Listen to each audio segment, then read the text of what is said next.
안녕하세요. 영어 독서를 취미로 하는 남자 아로하나입니다. 질문으로 들어가기 전에 짧게 전할 이야기가 있는데요. 먼저 지금 제가 찍고 있는 이 영상은 전부 녹화본이고 아직 유튜브에는 올라가 있지 않은 영상들입니다. 개인적으로 10개까지는 만들어 놓고 올려야 뭐든 순환이 될 것 같다는 생각이 들어서요. 10개가 다 차면 하나씩 영상을 내보낼 생각입니다. 현재는 저도 일을 하면서 영상을 찍고 있기 때문에 멀티를 한다는 게 생각보다 그렇게 쉬운 일은 아니네요. 일도 적응하랴, 유튜브도 찍으랴, 요즘에 정말 걱정이 많습니다. 이거 말고도 책도 읽고 글도 쓰고 싶은데 과연 잘 될지 모르겠어요. 어찌되었든 지금 제가 가장 중점적으로 생각하는 부분은 제가 기획한 이 백문백답 시리즈를 잘 마무리 짓는 것입니다. 중간중간 새로운 이야기들은 다음 영상들에서 하나씩 오픈을 할게요. 아무튼 투잡을 한다는 것만 알아주셨으면 좋겠습니다. 자, 이번 시간의 질문은 이겁니다. 질문 8. 영어 독서를 하려면 영어 선생님이든 전문가든 한 명이 있어야 되는 거 아니야? 여러분들은 영어 독서를 막연히 떠올릴 때 어떤 생각이 드나요? 아무래도 읽고 해석하는 게 당연한 활동이라고 생각을 할 것 같습니다. 네, 맞는 말인 것 같아요. 제가 처음에 영어 독서를 시작했을 때에도 여러분과 똑같은 마음이었습니다. 영어 독서는 읽고 해석하는 활동이지 그 이상도 이하도 아니라는 생각이 들었거든요. 이 질문을 하기 전에 제가 어떻게 영어 독서에 흠뻑 빠지게 되었는지 요점만 간단하게 이야기를 해보겠습니다. 사실 저는 영어 독서를 접하기 전까지 영어를 대하는 자세를 철저히 공부 마인드로 접근했습니다. 공부 마인드라 함은 지속적인 반복과 꾸준한 연습으로 학습한다는 개념이겠죠. 영어 회화를 100번 넘도록 따라 반복했었고 영화도 구문과 단어를 정리해가며 반복해서 보려고 노력했습니다. 테드 공부법 역시 마찬가지였어요. 5, 6분짜리 영상을 외우고 또 외워서 아예 내 것으로 만들려는 시도를 했었습니다. 물론 그러한 공부법을 통해서 효과를 보기도 했어요.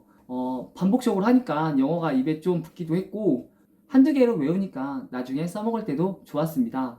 하지만 그것들에는 정말 치명적인 단점이 하나 있었는데요. 바로 아이러니한 건 그 단점이 공부법의 핵심 포인트였다는 거예요. 그건 바로 단순 반복입니다. 이 단순 반복 앞에서 저 스스로가 어떤 꾸준함을 찾을 수 있는 유인을 못 찾았다는 거예요. 아니, 언제까지 공부법을 계속 지속해야 하는지 도저히 알 수가 없었습니다. 공부법의 장점이자 단점은 공부하는 그 순간을 내가 공부로 느낀다는 거예요. 다시 말하면 나는 영어를 공부하고 있는 거지 영어를 써먹는 게 아니라는 거죠. 공부만 하고 활용을 못하니까 공부는 공부대로, 활용은 활용할 수 있는 그 무언가를 또 찾아야 했던 겁니다. 참고로 활용이라 함은 대표적으로 외국인 친구와 대화하는 것을 이야기할 수가 있습니다.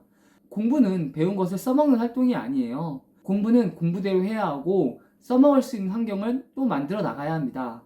무슨 뜻인지 아시나요? 다시 말하면 저는 영어도 공부해야 되고 영어 스피킹을 늘리기 위해 외국인을 지속적으로 찾는 연습을 해야 했던 겁니다. 반면 외국인 친구와 이야기하는 것은 어떨까요? 일단 재미있습니다. 내가 이야기할 수 있는 말은 자신있게 이야기하고 모르는 것도 주저리 설명하다 보면 그 친구가 막 이렇게 알아들으려고 노력하는 모습이 되게 재미있어요. 그 친구가 말하는 것도 내가 이해하고 내가 설령 이해를 잘 못해도 아, 얘가 지금 무슨 말을 하려고 하는구나 라는 정도는 눈치를 챌 수 있습니다. 외국인 친구들은 제가 못 알아들으면 알아듣게끔 끊임없이 쉬운 설명을 계속적으로 합니다. 이게 무엇을 의미하는지 아시나요? 바로 커뮤니케이션이에요. 우리가 영어를 하려는 목적은 바로 커뮤니케이션에 있습니다. 즉, 의사소통 전달에 있는 거예요. 그런데 공부법은 의사소통이 목적이 아닙니다. 바로 영어의 능력을 효율적으로 올려주는 체계화된 학습 이론입니다. 여기서 중요한 말은 바로 효율이에요. 공부법의 핵심은 여러분의 영어 실력을 효율적으로 향상시켜주는 것이지 활용하는 수단은 되지 못합니다. 반면 외국인 친구와의 회화는 효율성과는 거리가 멀 수 있습니다. 대신 커뮤니케이션 스킬은 올릴 수 있는 거죠. 이 스킬만 올려도 영어가 그다지 어렵다고 느끼지는 않습니다. 적당히 대화가 통하고 새로운 주제로 이야기를 해도 대화가 이어지거든요. 왜냐하면 고급 영어 스킬을 구사하는 게 아니라 의사소통이 목적이기 때문에 어려운 영어가 필요가 없습니다. 여러분이 하려는 영어 독서는 또는 제가 영어 독서에 흠뻑 빠지게 된 계기는 영어 독서가 공부법으로 다가오지 않았기 때문이에요. 영어 독서는 단순 반복 활동이 아닙니다. 따라서 책에 나온 문장은 결코 같은 문장이 될 수 없어요. 영어 독서의 핵심은 결국은 저자와의 의사소통입니다. 이 측면으로 바라본다면 영어 선생님이 있을 필요가 없습니다. 여러분에게 구문을 알려주고 문법을 알려주는 전문가가 있을 이유는 없는 거예요. 물론 있다면 더 좋겠죠. 하지만 이렇게 한번 생각해 보세요. 여러분이 회화를 조금 한다고 가정했을 때 외국인이 여러분에게 말을 걸어온다면 여러분은 통역사를 부를 건가요? 어떤 식으로든 여러분이 이야기를 하지 않을까요? 영어 독서도 이와 비슷합니다. 여러분이 어려운 문장을 만나게 되면 여러분 스스로가 해석을 잘하고 싶은 마음에 막 더 노력하는 모습을 보이게 됩니다. 그 과정에서 저자와의 의사소통이 되고 때로는 그 과정에서 문법이든 구문이든 공부할 수 있는 거죠. 그러다가 쉬운 문장을 만나게 되면 영어 독서가 재미있다는 느낌도 가지게 되고 그러다 보면 책을 읽고 여러분의 의견이 생길 수 있어요. 영어 독서는 그러한 활동입니다. 방금 제가 영어 독서에 흠뻑 빠지게 된 계기에 대해 간략하게 이야기를 했는데요. 이 계기는 또 다양한 질문을 통해서 여러 가지 측면으로 설명할 기회가 있을 거라고 생각합니다. 영어 독서는 영어 전문가가 곁에 있다고 결코 나아지거나 하지는 않을 거예요. 그 책을 결국은 여러분이 읽는 거지 선생님이 읽는 것은 아니잖아요. 책을 읽고 해석하는 사람은 오직 자신입니다.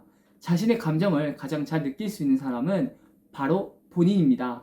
오늘의 질문은 여기서 마치도록 하고요. 저는 또 다음 질문을 통해서 여러분들을 찾아뵙겠습니다. 감사합니다.